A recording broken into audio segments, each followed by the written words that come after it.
That was a lot of notes, wasn't it? Well, we're almost done. We got about 4 measures. Now we've got 6 measures to go, but we're almost there. It's going to start repeating. Now, I would like to say this before we finish this song. A lot of these licks, in fact, you'll notice that on measure number 1, it was the same as measure number 5. And that's kind of nice. We get to reuse some of the old material that we have. And you're going to find this holds true with a lot of songs that the banjo plays. You're going to see a lot of similarities, a lot of repetition, and this really is going to make it help you to memorize these songs. So if it seems a little tough when you're first working these songs like this, just give it some time, because it's going to start, you're going to start feeling it into your fingers. It'll come. Let's take a look now at the final phrase to Roll in My Sweet Baby's Arms. Speaking of repetition, measure 13 is a repeat of measures 7 and 8. This is the D lick.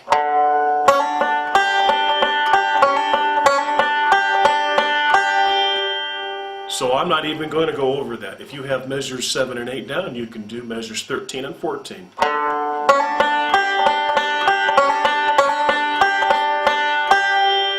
The only thing that's going to be different now, at measure 15, if you look at measure 15, it's the same as measure 3. This is your G lick. But what has changed on this is the first finger that we play with is not going to be the thumb. We're going to start with the index finger. The reason is we finished up measure 14 with the thumb on the 5th string. So instead of jumping quickly down to the 3rd string with the thumb, we'll just go ahead and use the index finger for that. But it's still the same lick, so it's index instead of middle. You see that? Now, the final little ending to this, measure 16, is kind of a fun little run there. Put your 2nd finger on the 3rd fret, 3rd string. You'll play this with your thumb. It's kind of off tune, but it's going to move nicely once we get this up to speed. Okay, play that note. That's 3, 3rd fret, 3rd string, 2nd finger, played by the thumb. Then your index plays the 2nd string open. Then your 1st finger reaches over, pushes down on 2nd fret, 1st string. Play that with your right hand and middle finger. Then 5th string with the thumb. And it goes like that. Generally, when I play this, I'm going to leave my fingers down as long as possible to keep my left hand balanced. Then the middle finger plays the open 1st string. Index finger plays open 2nd string. Then you got a 3-2 slide or pull off. I play that with the thumb on the right hand, and then your 1st string open. Or you could use a pull off on left hand. That's what I like. It makes it nice and snappy. Remember, to do a pull off, you're going to have both fingers down so you can pull that off effectively. So here's measures 15, 16 to the end.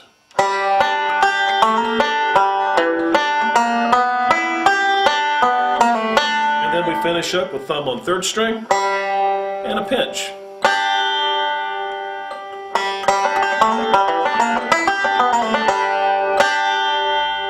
Here's measures 13 to the end.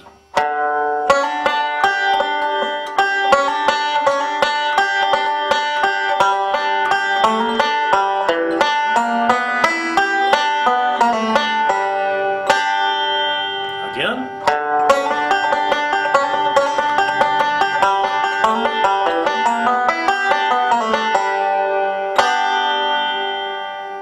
Now, I'm going to play Roll in My Sweet Baby's Arms all the way slowly through it. Measures 1 to the end. 1, 2, 3, 4.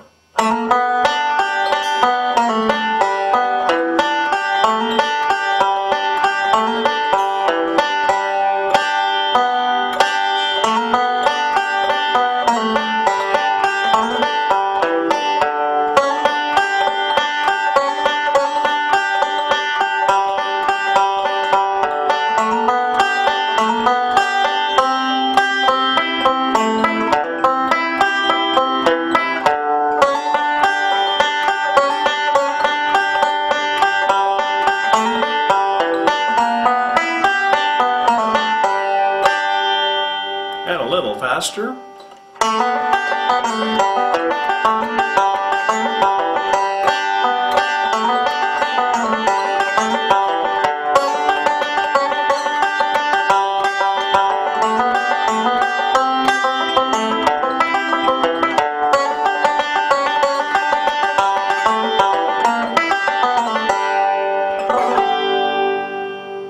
When you play bluegrass banjo in a group, an ensemble, a real bluegrass band, it's a lot of elements that come together to make it really enjoyable and that your audience enjoys listening to it. You'll have singing, you'll have banjo picking, good rhythm guitar, good mandolin picking, and you put all these together like pieces of a puzzle. It's just, you just can't beat it. It's one of the most enjoyable experiences in life to play a banjo in a group setting. Now, as much fun as it is to play solos, and you want to learn your solos good, you really need to learn to play backup. You have to play a supporting role in a bluegrass band, and that's what we're going to look at next. Now, on Rollin' My Sweet Baby's Arms, I have arranged two different types of backup for this song. You may want to listen to the recording that came with your book to hear how the banjo weaves in and out between the vocalist and some of the other instrumentalists. And you'll also notice that when there are different verses to the song, the banjo doesn't always play fancy little backup patterns and that kind of thing. Sometimes it lays out and it's really quiet. You have to take turns. Let the fiddle player play a few little fun notes on one of the verses. The banjo's great, but it's not everything. I know you want to believe that. It's not really. So let's take a look at the chorus backup.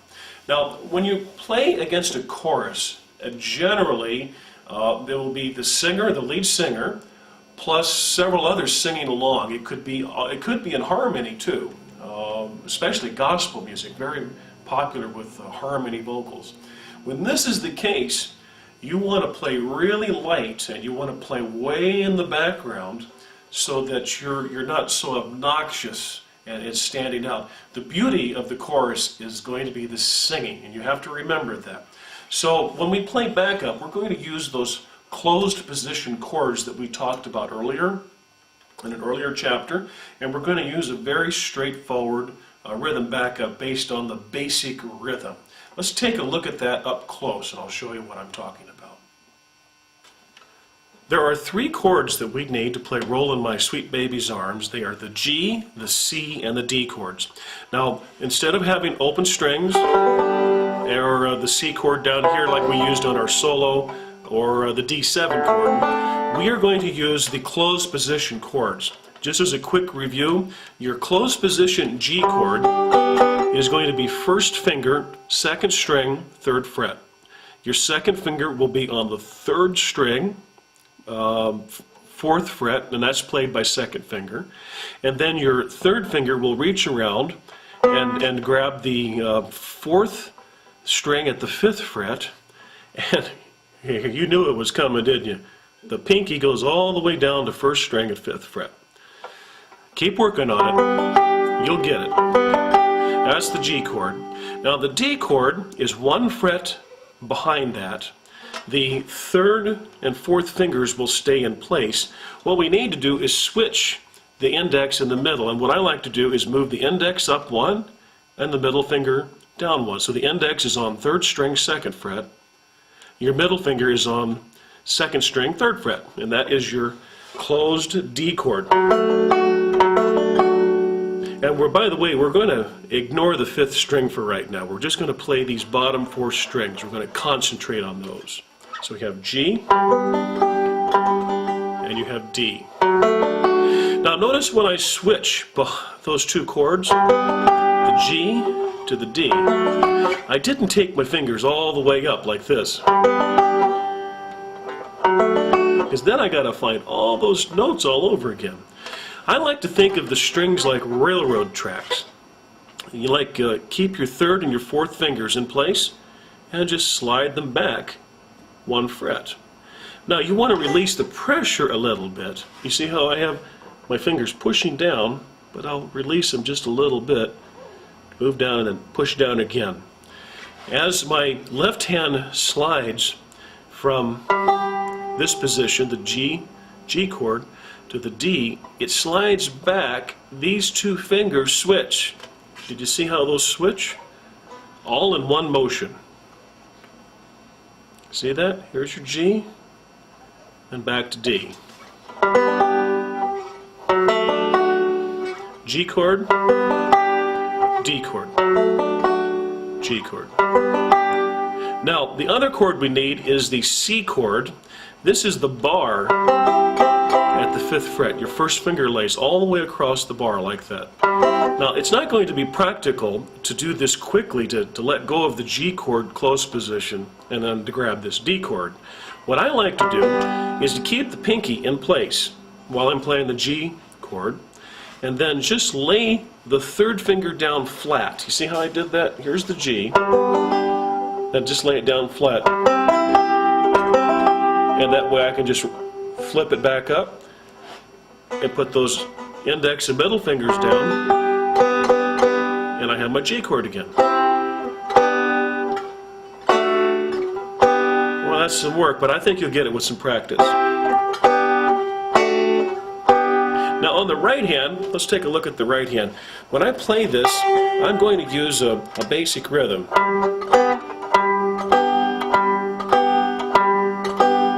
And I'll do the thumb on the 4th string, and then I'll bring it down to the 3rd string and pinch the thumb with the index and middle on the 3rd string, the 2nd and the 1st. And when I do that, I'm going to release the pressure a little bit on the left hand. You see that? What I don't want, when I play both of those together, I don't want the chord to keep ringing like this. I want it to be more... And to get that clunky sound on the right hand, you release the pressure just a little bit on the left hand. So, and also, did you notice where my right hand is? I moved it up from the bridge area up towards the neck. It's smoother sounding versus back here. It's too bright. For backup, we need to be smooth and mellow. We're backing up the singer. So one full measure of G would be, remember I'm skipping this 5th string, then I could go to D chord, and back to G, and then I got C, and then D chord, and then there's a G again. Here's how it would sound on the chorus to Roll in My Sweet Baby's Arms. It goes, roll in my sweet baby's arms, roll in my sweet baby's arms. There's your D chord. Back to G, I'll lay around that shack till that mail train comes back, and I'll roll in my sweet baby's arms. And even that is probably too loud. You just want to play real light. Roll in my sweet baby's arms, roll in my sweet baby's arms. I'll lay around that shack till that C chord comes back, and I'll D chord in my sweet baby's G chord. New lyrics. That's the backup to the chorus.